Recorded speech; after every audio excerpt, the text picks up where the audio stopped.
Welcome to the Dylan Experience. Today is episode 47, and I'm here with a very special guest. But before we get to that, make sure you like, subscribe, follow whatever platform you're listening on. And let's get to my guest. My guest is the founder of the Betrayal Transformation Institute and is a holistic psychologist, a health, mindset, and personal development expert, the author of the book Trust Again, and is a two-time #1 international best-selling author of the books The Unshakable Woman and From Hardened to Healed, the Effortless Path to the Effortless Path to Release Resistance, Get Unstuck, and Create a Life You Love. Her podcast, From Betrayal to Breakthrough, is also globally ranked within the top 1.5% of podcasts. Her recent PhD study on how we experience betrayal made 3 groundbreaking discoveries that changes how long it takes to heal. In addition to being on Fox, CBS, and the Dr. Oz Show, TEDx, and more, she's an award-winning speaker, a coach, and dedicated to helping people move past their betrayals as well as any other blocks preventing them from health, work, relationships, confidence, and happiness, whatever they want. My guest today is Dr. Debi Silber. How are you? Great. Thank you so much. Looking forward to our conversation. Absolutely. So obviously, there's a lot to that introduction. There's a lot to get into. But let's just start simply by you telling me, how did you get to be all of those things? How did you get to do all of those things? Where did you come from and why do you do it? Mm-hmm. Yeah, it's actually my 30th year in business. And as life would change, so would business. I don't think anybody says, I think I want to study betrayal. No, you study betrayal because you have to. So I started in health and then mindset and then personal development. And then I had a really painful betrayal from my family. Thought I did what I needed to do to heal. And then a few years later, it happened again, this time my husband. Anybody who's been through it, you're shocked, blindsided, devastated. Life as you've known it is no longer. So I got him out of the house because that was the deal breaker. And here he was, four kids, 6 dogs, a thriving business. And I'm like, I'm going back for a PhD. And it was in transpersonal psychology, the psychology of transformation and human potential. I didn't even know how I was going to pay for it. I didn't know how I was going to do it, but I was changing so much. I didn't quite understand it. He was too, on his own, wasn't ready to look at that. Then it was time to do a study. So I studied betrayal. What holds us back? What helps us heal? And what happens to us physically, mentally, and emotionally when the people closest to us lie, cheat, and deceive? That study led to 3 groundbreaking discoveries, which changed my health, my work, my family, my life. Tell me about those 3. So the first discovery was I was studying betrayal and post-traumatic growth. And for those who aren't familiar, post-traumatic growth is, if you can imagine, kind of an upside of trauma, how that trauma, whatever it is, death of a loved one, disease, natural disaster, leaves you with a new awareness, insight, perspective you didn't have. Maybe you lose someone you love and you realize, life is short, that kind of thing. But I had been through death of a loved one and I'd been through disease. And I was like, no, betrayal is very different. I didn't want to assume it was the same for everybody else in my study. So I asked them and I said, if you've been through other traumas, other crises besides betrayal, is it different for you? Unanimously, they said it's so different. And here's why. Because it feels so intentional, we take it so personally. So the whole self gets shattered. Rejection, abandonment, belonging, confidence, worthiness, trust, they're all shattered and they all have to be rebuilt. So it didn't quite qualify as post-traumatic growth. It's like, yeah, you have to rebuild your life, but you also have to rebuild the self. So I coined a new term, post-betrayal transformation, PBT. That's the complete and total rebuild of your life and yourself after an experience with betrayal. That was the first discovery. Yeah, that's really interesting. I've obviously I do very similar work, but in, I think, a little bit more general sense. I obviously work with betrayal, but I also work with, mostly just trauma in general. And it is always very interesting to see kind of the perception of any event through the many different events that the human experience has, of how the self and how the identity is really implicated in it. Right. Like, so, when we talk betrayal, it's really interesting to see whether it's a misunderstanding or if it really is malicious and personal, how people kind of build this narrative of self and identity it's just really remarkable. And I don't say that as, it's a good thing or anything like that. I say it as it's really hard for us to study that.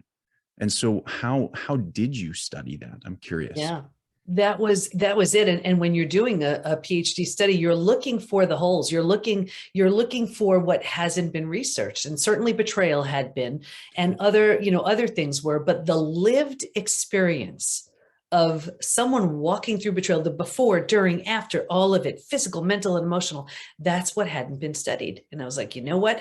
I mean, selfishly, I was really looking just to heal. I mean, I had never experienced anything like this.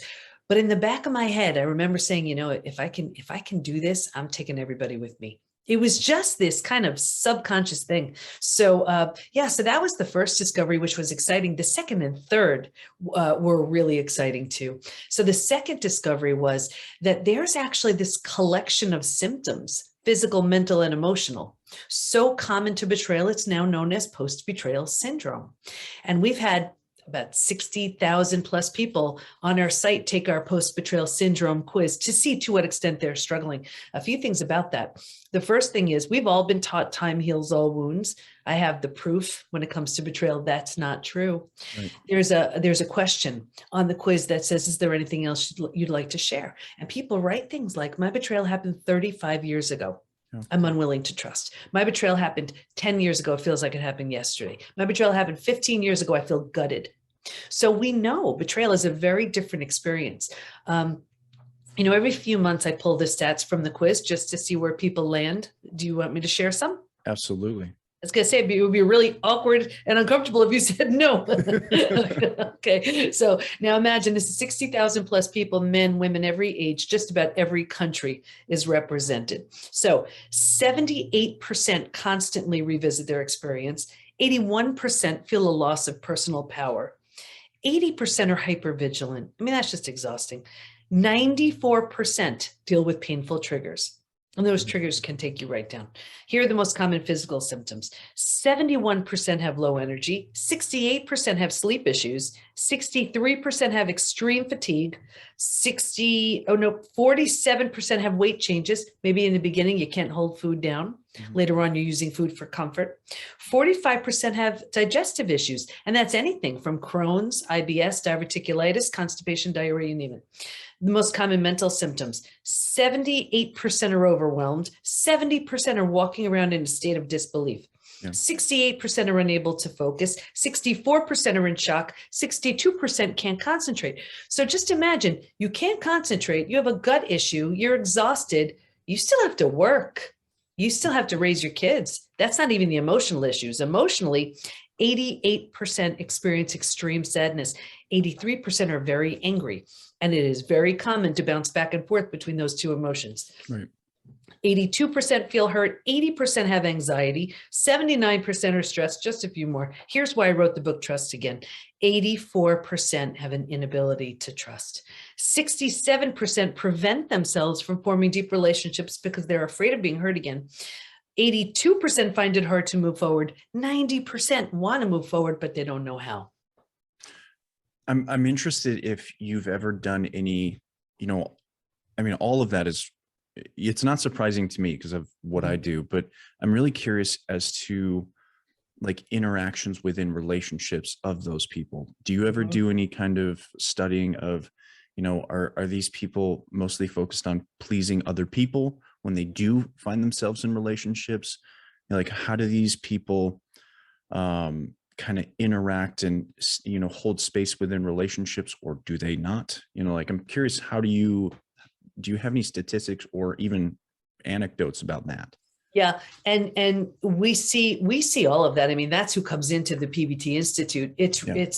And just even before I answer your question, what's even more staggering about those numbers, you didn't hear me read one that said 20%, 30%. I mean, these numbers are high.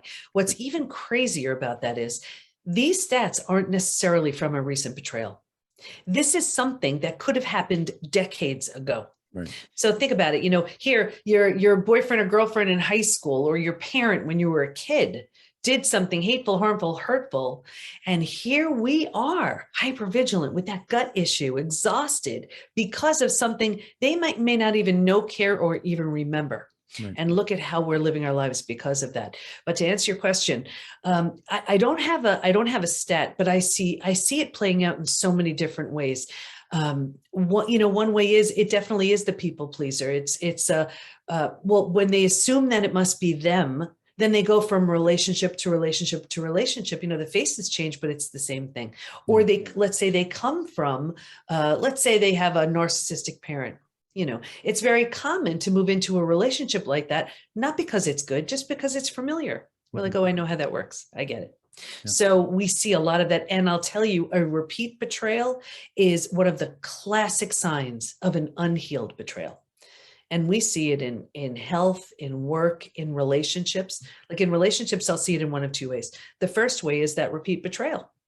Right. And people say all the time, what the heck? I keep going from boss to boss to boss, friend to friend to friend. Is it me? Yes, it is. Not in that it's your fault, in that it's your opportunity. There's a profound lesson waiting to be learned. You are lovable, worthy, deserving. You need better boundaries in place, whatever it is.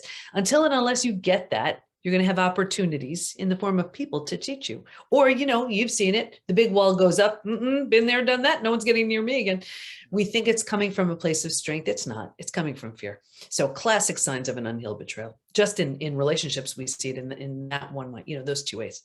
And it's really important that you bring up this idea that, it's not your fault, but it is still you, right? Like it's such a difficult thing to step into someone and say, hey, you're a part of this, right? Like you can't just walk into someone's space of, is it, am I the problem or is it them? It's like, it has to be both. Like it's 50% each way, sometimes more, sometimes less. But the reality is that no matter what relationship you get into, you have boundaries, they have boundaries. And if they push your boundaries or you push their boundaries, guess what?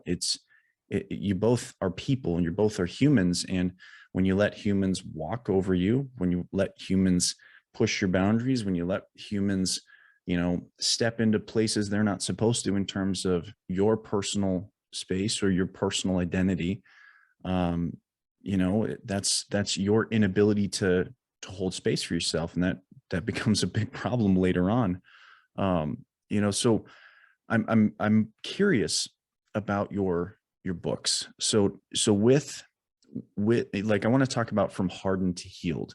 Mm-hmm. Tell me about that path that you like, the effortless path, mm-hmm. The effortless path to release resistance, and all of those things. Tell me about that path for you. Yeah, absolutely. And first, what you said was so brilliant. I don't want to skip over it. The two things happen. We see this all the time where there is that repeat betrayal. And you mentioned boundaries and things like that. The beauty of betrayal, and I know everybody's like, oh, you just lost me saying beauty of betrayal. Mm-hmm. Hear me out. Everything has an opportunity to crash and burn, and it does. And betrayal truly lends itself to creating an entirely new identity. You take all the parts you love, you leave behind everything that no longer serves, and you create a version of you that never would have had the opportunity to be created had that not happened. That's trauma well served. So that's one thing. There were also 3 groups in the study who did not heal. And one of the groups, this was the group where the betrayal, and speaking of boundaries, right, where you said, it takes the 2 of you.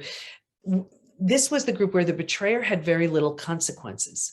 So whether it was out of financial fear of not wanting to break up a family, religious reasons, that was a big one. Right. They just did all they could to turn the other cheek, try to put it behind them, whatever. I saw 2 things with this group. Number 1, a further deterioration of the relationship.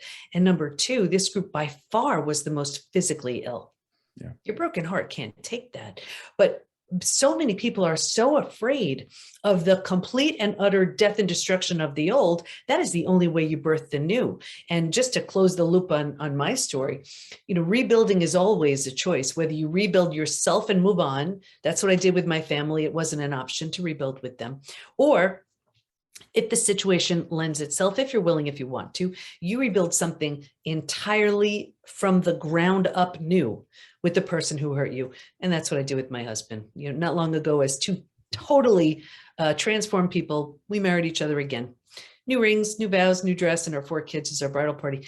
Never would I have even considered that if I wasn't totally different, and for sure, if he wasn't as well. So betrayal really does allow for that new identity. So now to answer your question about from hardened to healed, I wrote that because of the third discovery. So the third discovery was, this for me was the most exciting. While we can stay stuck for years, decades, a lifetime, and so many people do, if we're going to fully heal, and by fully heal, I mean symptoms of post-betrayal syndrome, like the symptoms I shared, to that whole healed, completely different state of post-betrayal transformation, we're going to go through 5 now proven predictable stages. And what's even more exciting about that is we know what happens in every stage, and we know what it takes to move from one stage to the next. Healing is entirely predictable. So while Trust Again maps out the 5 stages, what I found was everybody seemed to land and stay in stage 3. So from hardened to healed is just for those in stage 3. So I'm happy to go through the stages if you want. By all means. Yeah. But I just found it was so crazy here that the 5 stages are there for you, but everybody's staying in stage 3. And so there's a book just for them. And I really invite everybody to think about where they are. As I mentioned the stages, you'll be like, oh, either you'll remember your journey through it, or you'll be like, oh, that's where I am right now. Okay, so stage 1 is a setup stage. And this is what I saw with all my study participants, me too. And if you can imagine like a heavy lean, like imagine 4 legs of a table, the 4 legs being physical, mental, emotional, and spiritual. What I saw with everybody was this real heavy lean on the physical and the mental, thinking and doing, and kind of neglecting the emotional and the spiritual, feeling and being. So imagine a table with only 2 legs, easy for that table to topple over. Well, that's us. Stage 2, shock, trauma, D-Day, discovery day. The breakdown of the body, mind, and the worldview. This is by far the scariest of all of the stages. Shock, trauma, D-Day. This is where right here, you've ignited the stress response. You are headed for every single stress-related symptom, illness, condition, disease. Your mind is in a complete and total state of chaos and overwhelm. You cannot wrap your mind around what you just learned. This makes no sense. And your worldview has just been shattered. Your worldview is your mental model, the rules that prevent chaos, that govern you. Don't go there, trust this person. These are the rules, how life works, right? And in one earth-shattering moment or series of moments, everything you've known to be real and true is no longer. The bottom is truly bottomed out, and a new bottom hasn't been formed yet. So it's terrifying. But think about it. If the bottom were to bottom out on you, what would you do? You'd grab hold of anything you could to stay safe and stay alive. That's stage 3. Survival instincts emerge. It's the most practical out of all of the stages. If you can't help me, get out of my way. How do I survive this experience? Where do I go? Who can I trust? How do I feed my kids? Here's the trap, though. Once we figured out how to survive our experience, right? Because it feels so much better than the shock and trauma of where we just came from, we think it's good. We're like, okay, I got this. And because we don't know there's anywhere else to go, we don't know there's a stage 4 or stage 5. Transformation doesn't even begin until stage 4. But because we don't know there's anywhere else to go, we start planting roots here. We're not supposed to, but we don't know that. And then 4 things happen. The first thing is we start getting, all these small self benefits from being here. And you're probably thinking of so many of your clients right now, right? Mm-hmm. You're like, oh, yeah, they're exactly in that stage. Those small self benefits, they get to be right. They get someone to blame. They get a target for their anger. They get sympathy from everyone they tell their story to. They don't have to do the hard work of learning to trust again, right? Yeah. Should I trust you? Can I trust you? Forget it. I'm not trusting anybody. So they plant deeper roots. They're not supposed to, but they don't know that. And now, because they're here longer than they should, the mind starts doing things like, maybe you're not all that great. Maybe it's you. Maybe this, maybe that. So you plant deeper roots. Now, because these are the thoughts you have, this is the energy you're putting out. Well, like energy attracts like energy. So now you're calling situations and circumstances and relationships towards you to confirm, yep, you're exactly where you belong. The misery loves company crowd, they come around now too. It gets worse, but I'll get you out of here. Yeah. Because it feels so bad, but we don't know there's anywhere else to go. Right here, we resign ourselves. We're like, this stinks, but I need to get through my day. So right here, we start using food, drugs, alcohol, work, TV, whatever it is for you. Now think about it. We do that for a day, a week, a month now, to habit, a year, 10 years, 20 years. And I can see someone 20 years out and say that, drinking or that emotional eating you're doing, do you think that has anything to do with your betrayal? And they would look at me like I'm crazy. And they would say it happened 20 years ago. All they did was put themselves in stage 3 and stay there. Does that make sense? Yeah. Yeah. And that's why stage 3 is the most common place to get stuck, and people stay there for life. So long answer to your question, from hardened to healed, is just how to get out of stage 3. Yeah, that makes sense. Yeah. Want me to go on with stage 4 and 5? I'd love to. Yeah. I was going to say, I can't leave people in stage 3. They're there on their own, not on my watch. Okay. So if you're willing to let go of the small self benefits, grieve, mourn the loss, bunch of things you need to do, you move to stage 4. Stage 4 is finding and adjusting to a new normal. So here's where you acknowledge, I can't undo what happened, but I control what I do with it. Just in that decision, you're turning down the stress response. So you're not healing just yet, but at least you stop the massive damage you've been creating in stages 2 and stage 3. And it's almost like if you've ever moved to a new house, office, condo, apartment. It's like all your stuff is in there. It's not quite cozy yet, but it's going to be okay. That feeling of that place will be okay is sort of the feeling of stage 4. But here's what's interesting. If you were to move, you don't take everything with you. You don't take the things that don't represent who you want to be in this new space. And what I found was, if your friends weren't there for you, right here, you've outgrown them. You do not take them from stage 3 to stage 4. People say to me all the time, what the heck? I've had these friends 10, 20, 30 years. Is it me? Yes, it is. You're undergoing a transformation. And if they don't rise, they don't come. Very common to outgrow relationships right here. Anyway, when we're making stage 4 cozy, we're making it home, we move into the 5th most beautiful stage. And this is healing, rebirth, and a new worldview. The body starts to heal. Self-love, self-care, eating well, exercise, things like that. You didn't have the bandwidth for that earlier. You were surviving. Now you do. Your mind is healing. You're making new rules. You're making new boundaries based on the road you just traveled. And you have a new worldview based on everything you see so clearly now. And the 4 legs of the table, in the beginning, it was all about the physical and the mental. By this point, we're solidly grounded because we're focused on the emotional and the spiritual too. Those are the 5 stages. There's a lot to unpack there, but one of the things I wanted to go back to was kind of like the beginning of stage 5 and the end of stage 4. That transition is realistically, for me, from what I've seen, is rebuilding that relationship with yourself, right? Like you can't negotiate relationships outside of you if you don't have a clear picture of who you are. Mm-hmm. And you said rules in there at one point, like you set your rules. That's where, I've been following Jordan Peterson. I went to one of his discussions the other couple of weeks ago. And I've also been thinking about this myself. I called them values. He called them ethics, but I think they're, you called them rules. I think they're all the very similar thing. They're all the same idea, the same concept of you are creating the rule system, the value system, the ethics system that determines what are my allowable decisions, where are my boundaries for myself, what promises do I have to keep for myself. And when you step out of survival mode and into that transformational moment, you're stepping into keeping your own promises to yourself. Like that's really, like, you want to develop self-worth and self-confidence. That's it. Like, you have to be able to follow some kind of rules, because clearly everyone else's rules that got you into this position didn't work for you. Mm-hmm. And you stop giving credence to these people's ideas that don't work for you, and you build your own, and you start holding space for yourself, and you start becoming more confident, or at least that's what I've seen. Yeah. You hold yourself to a higher standard. You change the rules. And that's why I said you're creating a new identity. Yeah. And it's a version of you that is, you're taking a look and saying, if I allowed that before, I'm not allowing that now. If that didn't work, well, I'm not bringing that into this new version of me. And you create a version of yourself that is so strong, so healthy, so just so wise and so confident. And it's truly because when you've moved through, I mean, think about it, with betrayal and with the shattering of trust, these were the people who gave you a sense of safety and security.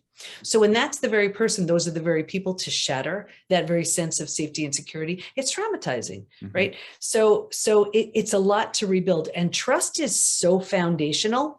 So it takes a lot of work. People ask me all the time, can trust be repaired? I say no. Can it be rebuilt? Yeah, but it takes a lot. And I actually teach a 4-part trust rebuilding process, and I'm happy to share that if that would help. Go for it. Sure. Well, first, excuse me, I look at trust like a brick wall. The only way I know of a brick wall being built is brick by brick by brick, right? And it's the same thing. Every opportunity someone has to show that they're trustworthy, that's one brick in that brick wall. And then think about it. Here, this person who spent all this time building this brick wall in this one earth-shattering moment shatters the whole thing. Well, you can look at the rubble of bricks and say, I don't have the least bit of interest in watching that thing get rebuilt. Totally fine. You go your own way. However, if you're willing to watch the brick wall be rebuilt, that would be your role. The other person has to be a really good bricklayer. But here's one thing I see all the time. The person who shattered the brick wall isn't really all that interested in building it. So the person whose trust was shattered, they're like, oh, I'll build it. No, this is why you never feel safe. Yeah. Right? So that's the first thing. But because trust is so foundational, it really needs to be rebuilt from the foundation. So you have to start at the most foundational thing you can think of. I'm talking like, will the sun rise? I don't even know. Right? I mean, and whatever it is that is so basic for you, and you test it. And every morning you look outside, sure enough, there it is. Can I trust that? I don't know. Check again next day, right? Until you can really trust in that again. That'll be your foundation upon which to stand. Once you have that, you go to the next level. And the next level would be trusting in your wise inner guide, your intuition, your gut. We turn that down. It's so much more perceptive than our mind, but we turn it down, and it would really serve us. So to do that, picture and get a felt sense for what does truth feel like for you? Picture, I don't know, your dog wagging his or her tail, babies giggling, whatever it is for you. What does it feel like? What does it look like? Lock it in. That's what trust and truth feels like for you.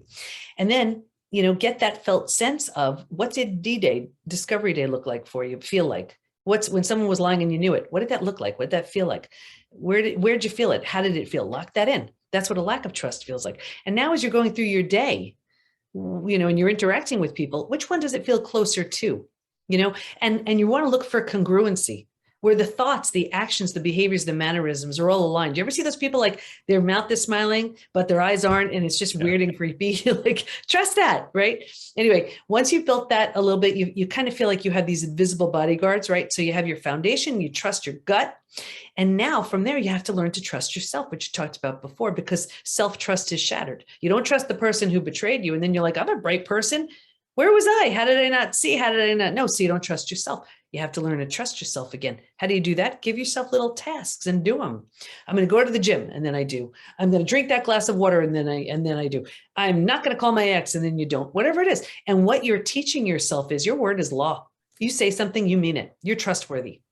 And you could feel that sense of safety and security. From this point, now you cautiously, carefully, and slowly start trusting in others. But we don't bother with the first three, and we just go right for the trusting in others, and we wonder why we feel so shaky and unstable. That's why. Number two, right? Your second step there, or your second piece there was something I talk about constantly. It's defining, right? Like defining anything, right? Like I talked about values earlier, right? Like most people don't have a clear definition of what their value structure that they hold to be true. Like when people look at love, oftentimes people have this definition of love that's focused on empathy, not actually defined love. And so it gets them in trouble. And, when you can clearly articulate what you define within a relationship with another person, you both have an understanding of what the clear expectations are of that, of whatever that thing is, right? If we're talking about trust, it doesn't necessarily matter if our definition of trust doesn't match what's in the dictionary, right? What matters is that we both have a clear understanding of this is what trust is. This is what the truth is. This is our expectations of the relationship. And if those are broken, bad things happen, right? We both hold each other accountable. And what I find most of all is exactly what you said, is like people go straight to trusting again. and they've never done the work to define and articulate, what does trust actually mean? What does it mean to build the brick wall? What does it mean to go back to the foundation? What is it, what do you do in this circumstance of this or this or this? And you give people an understanding of, this is how I articulate trust or love or appreciation or care or compassion, whatever it is that impacts you as a person, that helps you build your self-confidence and help you build confidence in other people. If you don't know how to define it, how are you going to define it in a relationship? And so it always goes back, for me, it always goes back to that personal definition. How do you define it? And then when you can craft that with other people, that's when you're going to start really developing relationships. And I love that you're bringing this stuff up, and it's really connecting to what I do. And it's really remarkable. And I'll tell you, it is so important to define it. What is it? What is trust for you? What are boundaries? What are they? But here's the thing. So often fear gets in the way. Yep. So we're just so afraid to do that. And it's amazing how many of our members I work with, where I'll ask them, if you weren't afraid, what would you do? The answer is there in 2 seconds, but they're not applying it just because of fear. Or I'll say, they'll tell me, what's going on. And they're not even sure. They're drowning, and they're just unwilling or incapable, they say, of doing something about it. And it's interesting because I'll say, do you have kids? Yeah. Okay. I have a daughter. Okay. What's your daughter's name? They tell me. What would you tell her? Oh, I tell her to leave, whatever. So I'm like, okay, why is that advice good enough for her and not for you? Now we're talking about a self-love issue. Yeah. I think some of the best advice you can get, or you can give someone, is follow your own advice, and you'd probably be fine. Yeah. It's counterintuitive for most people, but it's absolutely true. Like I talk to some of my clients that I talk to, I'm like, what would you tell me in this situation? They give me the advice, and I'm like, why don't you do that? And it's like a mind-boggling experience for them, of like, they never thought of following their own advice. It's just a remarkable concept that you actually have the right answer. You're just not willing to choose it. And part of that is because you don't start with what you said before, is like those small promises, right? When you can keep a small promise to yourself over time, you're building your trust in yourself. But some people go to the biggest promise that they can make, and then they fail at it, rather than just start with something small. It's that it can be that simple sometimes. It's a process. And that's why, I'm always looking at all of the other variables there, but you think, why is it that same advice is so quick and easy for someone else and not for you? And I'll tell you, there's a saying that I've used for my 30 years in business, and I invite everybody to write this down. That's my way of saying, write this down, because this applies to every single thing. Ready? Easy now, hard later. Hard now, easy later. Take your pick. It's going to be one of those two. And what I find is so many people go for the easy now. And even though it's so painful where they are, it's still easy because it doesn't involve change. It doesn't involve the shakeup. It doesn't involve, just shaking up everybody around them. So even though it's painful, it's easy because they're in the scenario that they know, and they're doing that to avoid the hard later. When it comes to healing from betrayal, if you're truly going to heal, it's hard now, so that you have easy later. It is the redefining boundaries. It is, transformation is a very personal process, not lonely, personal. And it does shake up people around you. They don't like it. They liked knowing what they could get away with. They liked it when they knew where you stood. And this whole redefining who we are, it really is. It's a hard now in order to have an easy later. Yeah. And it's so, I'm so glad you said that, of like, people aren't going to like it, because that's the truth. Like, that's the unfortunate truth, is that people like where you're at, right? It's a lot easier to be the person that is, almost like feeling of superiority in some ways. Like, we like to feel better than other people in some regard. That's a human trait that is, is it is it lovable in humans? Probably not, but it's a reality. And so we're always going to have this sense of, I can control this person, I can manipulate this person, I can deceive this person.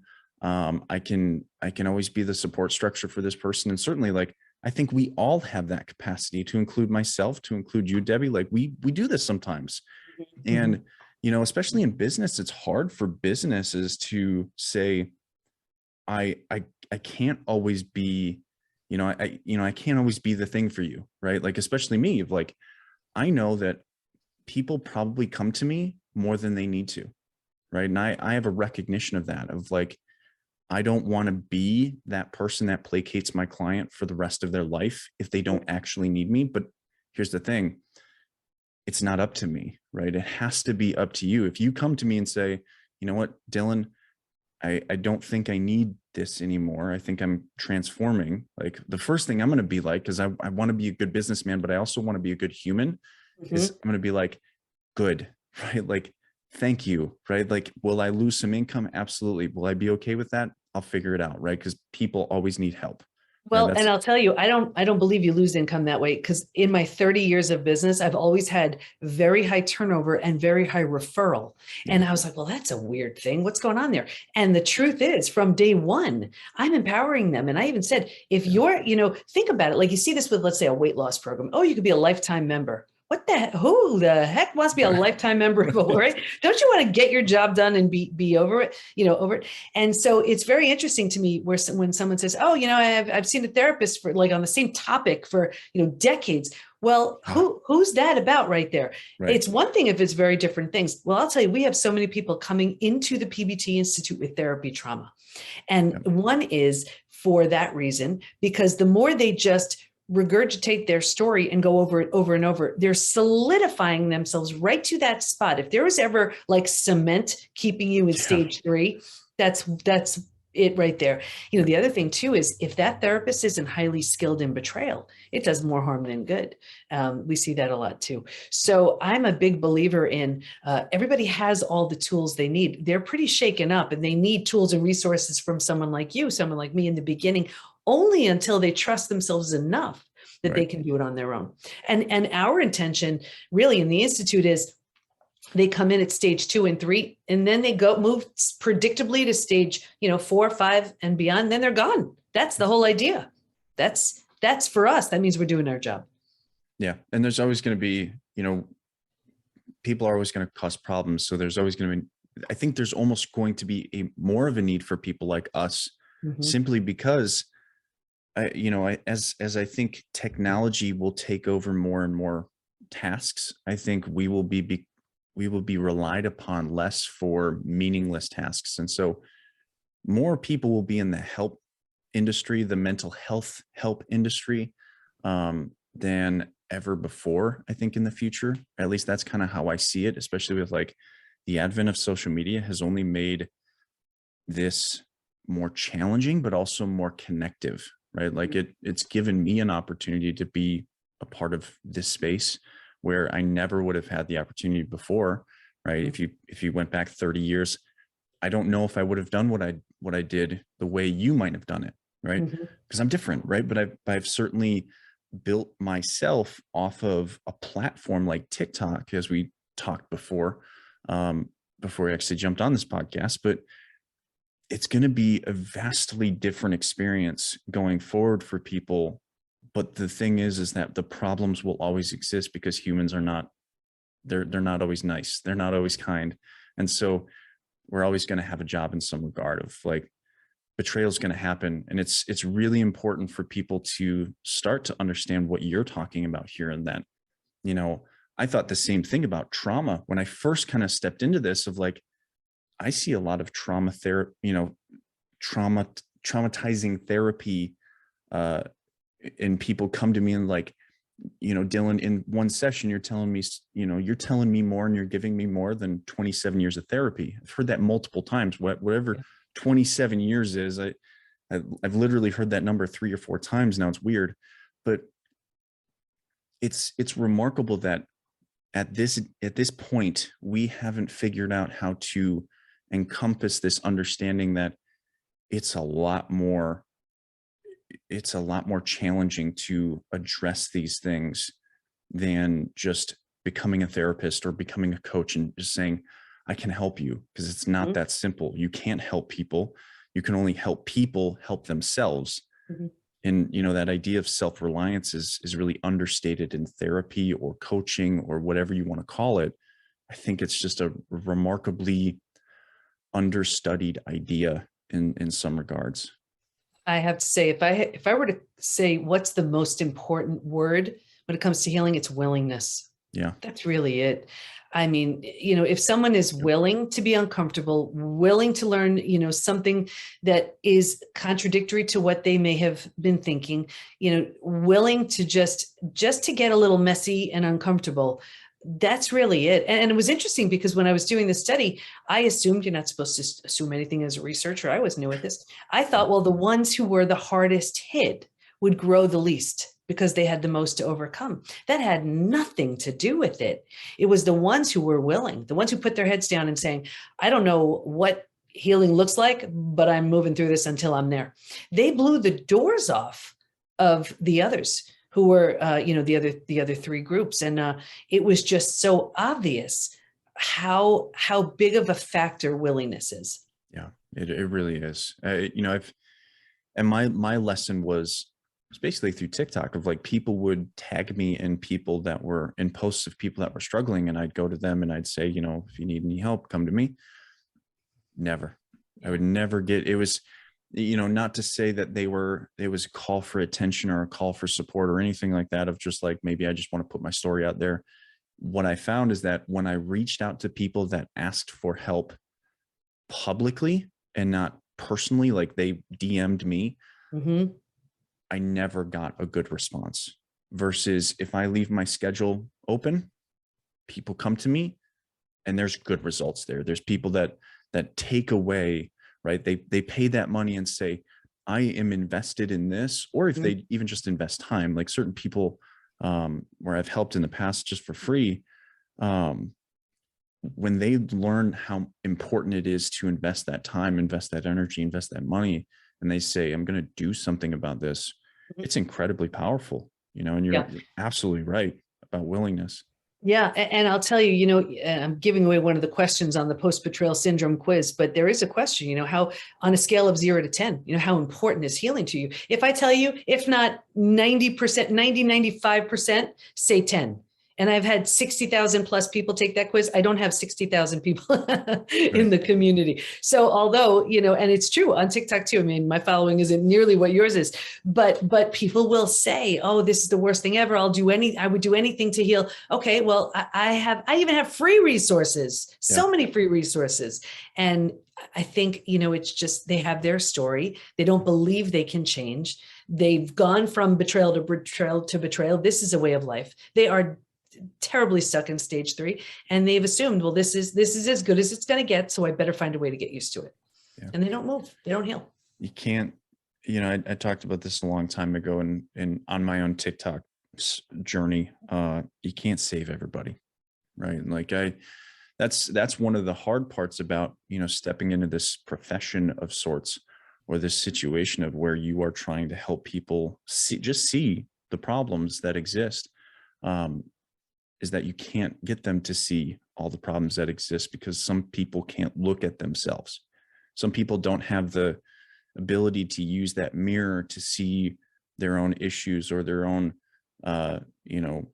sometimes their own narrative of how they've built themselves up to be the bad guy, but they're not, or how they've built themselves up to be what their mom told them or what their narcissistic dad told them. Like, you can't save people from the decades of negativity that they've created within themselves sometimes. And it's a remarkably unfortunate thing. But it's a very necessary thing to do and understand if you're trying to step into what we do. Because Absolutely. You can't be broken up about it when people. It's, you're so right. And I see this, I see this a lot where it's like someone is there for such a long time. And the truth is, it means nothing. It really, are you willing to change it? Then you can, but they do not believe it. And so they build a story around it. And we never want to be without an identity. So if that's your identity, your story and everything that goes with it, that's right where you're going to stay. And then, what I like to do is show them, okay, here are the benefits of staying stuck. And here are the benefits of everything you can have if you just, let go of that story and everything that goes with it. But unfortunately, that story is so familiar. We don't even know it's a story anymore. It's just who we've convinced ourselves it's who we are. No, it's not. Just the story you've been telling yourself. Yeah. There's more than one truth, which is remarkable because, I love, I don't know if you follow Peter Levine at all, but I love his book, Trauma and Memory, and how he talks about how every time you access a memory, you basically rewrite the protein kind of molecular structure of that memory. And so if you're building that memory with a negative kind of outlook on it, you're building it in that regard. And so it's going to be remembered in that way, but it's going to be remembered in a more powerful way every single time you do that.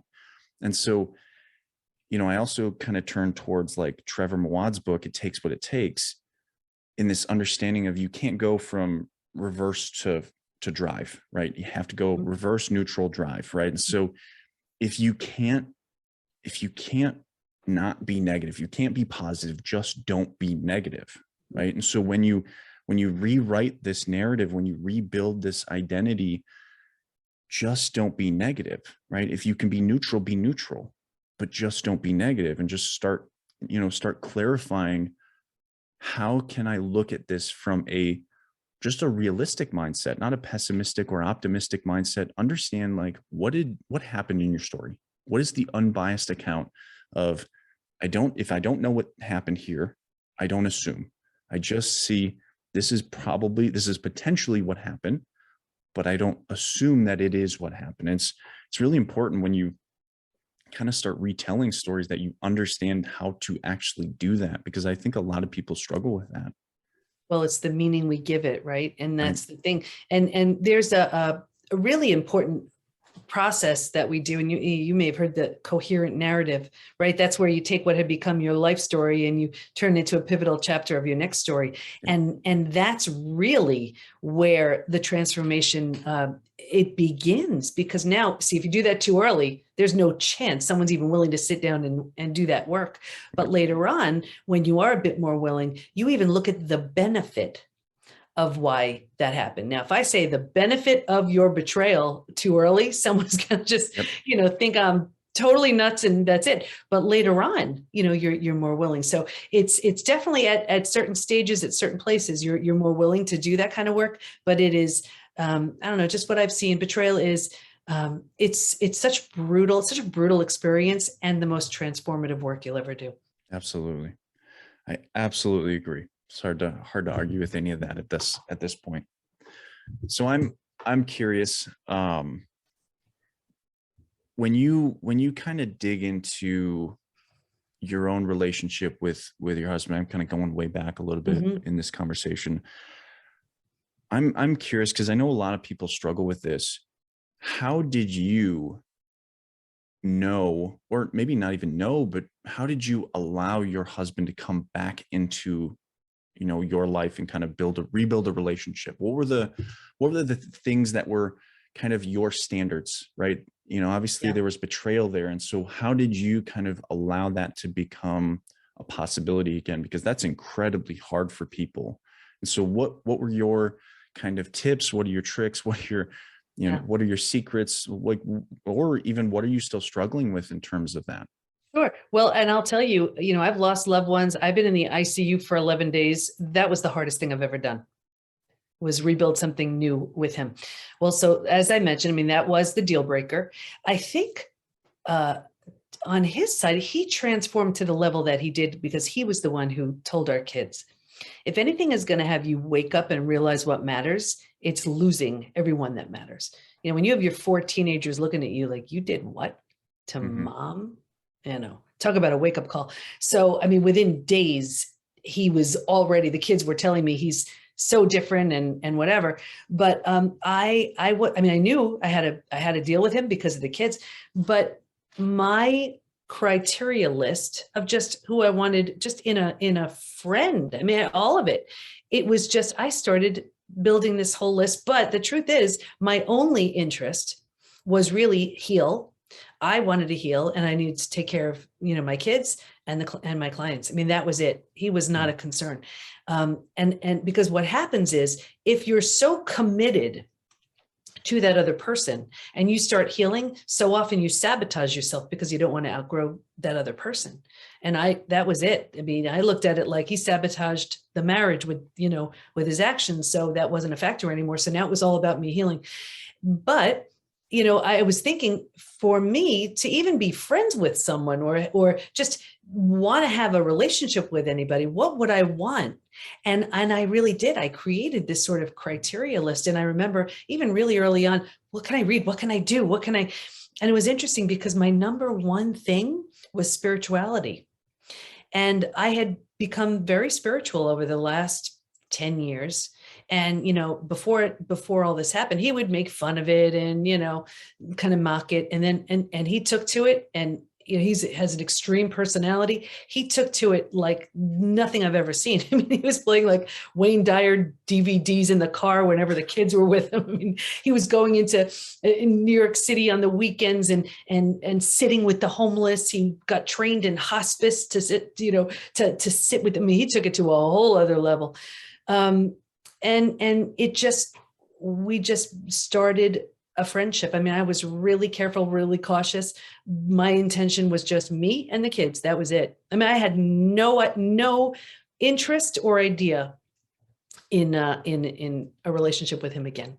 But what happens is, as you grow, and can you see my hands here? And what happens is, and I'll explain this for those who are listening, you start growing. So here my two hands are like pointed at each other, and then you start improving, right? Physically, mentally, emotionally. But if you're so committed to the other person, one hand is raised, one is lowered, you'll sabotage yourself, right? But my intention was just to do this. Well, if you're so committed to the person who's still down there, you get this weird dynamic, right? Where you're like, ooh, what happened to you? And they're like, what happened to you? So I was doing this regardless. And then on his own, he did this too. So we met again up here, which was the only thing I was interested in. Right. I think that's a great story to understand. Because I've worked with many people that start this journey just to look down at this person that betrayed them in many different circumstances, mom, dad, brother, sister, husband, wife. Like, they look down at this person and in some ways feel sorry for them, because now they're starting to understand trauma, and they look at their past, and it gives you this more compassionate and empathetic feeling of, so I was able to look at myself, and now I'm looking at their situation, but it's not my job to forgive them for what happened before, and so it's really remarkable when you actually have that scenario work out where you're not looking down at this person, you're looking straight ahead, and this person's raised themselves up to that level. And I think that's a really good lesson. If you are going through something like this, don't settle if this person hasn't done the work, and it's not hard to see when someone's doing the work and when someone's done the work, is that they don't care what you think about, if you tell them this is what you need to do, they don't care, because doing the work doesn't, it's not approved by what you want them to do. It's approved by what they know is right for them. And if there's really a mindset that's important here, it's the intuition that you can look at someone else and you see that they're following their own intuition. If that brings you together, awesome. If it separates you, it is what it is, right? But I would add to your point, go for it. You also, as the person who's been betrayed and the person who's doing the healing, you can't be attached to what they're doing either. Yeah. You are on a path to heal regardless of what they're doing. And if they're incapable or unwilling, well, all you need to know. Yeah. But it should have no bearing on what you do at all. Yeah. I and we'll wrap this up here shortly, because we both have places to be, but I don't work with clients that are couples unless they are willing to work completely separated, right? I don't do, I've done, you could call it couples counseling, but I don't do it like what I think people have used couples counseling as before, where you put 2 people in a room or 3 people in a room and you say, what's going on? Because it creates this dynamic that is remarkably unstable and not controllable in any ways by anyone. And so that's how I operate, the very same way of like, if you're on your healing journey, we'll find out. If you're on your healing journey, we'll find out. And I look at these 2 people separately, and I let them make all the decisions, right? If they're to come together in some way, they will, right? They will do it on their own, and it will work. And if it doesn't, hopefully it's as amicable as possible. Yeah. You said something really important before also, where it's like, as someone starts healing, then they recognize that someone has been through trauma, right? Now, here's the thing. Here's where so many people feel bad. So then they excuse the betrayal because of that person's trauma. Right. No. Yes, that person has been through trauma, and it's their responsibility to seek the help, do the work to fix it. But that doesn't mean it's okay for you to accept that betrayal and that behavior. Right. It's, and it's simply more of an understanding, right? Of, you see how this behavior kind of begins, right? The trauma certainly has an effect. It's certainly not an excuse, but it is something, a form of understanding of, okay, well, that's something I have to pay attention to. It's something I have to be understanding of in some regard. But yeah, it's absolutely no excuse, and it should never be. Bad people doing bad things should never be excused, right? That's why we have laws. That's why we have punishments. That's why we have discipline in any regard. And so if you're a bad person doing bad things, or even if you're a good person doing bad things, doesn't matter, right? It's inexcusable, right? This goes for anybody. I don't care if you're Will Smith or if you're an abusive husband or an abusive wife. Like, I don't care. Like, you should never get, excused of bad behavior regardless, because that's how you are supposed to learn the rules, whether they are written or unwritten, of society. It's important. And you're doing both of you a disservice if you don't bring it to light, because then the person who's doing the betraying doesn't have an opportunity to learn a profound lesson, and you don't have an opportunity to grow, the person who's being betrayed. So it's really ripping both of you off. Absolutely. Well, Debi, this has been an enjoyable conversation. I love it when I agree with everything that you say, and I'm sure that you agree with everything I say. This is wonderful. First things first, how can people find you? Obviously, I'll have the links in the description, but go ahead and kind of explain the best ways to find you. Really the best way, go to the PBT, as in post-betrayal transformation, thepbtinstitute.com. We have both quizzes there. One is the post-betrayal syndrome quiz. You'll see to what extent you're struggling. We also have the healed or hardened quiz, so you'll see what stage you're in. So everything is at thepbtinstitute.com. Perfect. And we'll find you. And she's on TikTok, so don't forget to find her TikTok. I am now. But Debi, this wouldn't be a complete podcast of mine without asking you the only question I ask everybody. If there was one message you could leave the world, what would it be? The first thing that's coming to mind is this. So that's probably what I should say. Even though it happened to you, it's not about you. It's really not. It's really not. If you have to say that to yourself a million times, it's worth it. It happened to you, but it's not about you. Yeah. It's beautiful. Well said, Debi. Thank you for joining me. If you've been listening, for all of you out there in the audience, don't forget to check out Debi's Post-Betrayal Transformation Institute. The link will be in the description. Check her out on TikTok. If you enjoyed this episode, feel free to leave a comment somewhere on my social media or her social media telling her. And I hope you have a good day, and we'll see you next time on the Dylan Experience. Thank you. Boom. And that is it.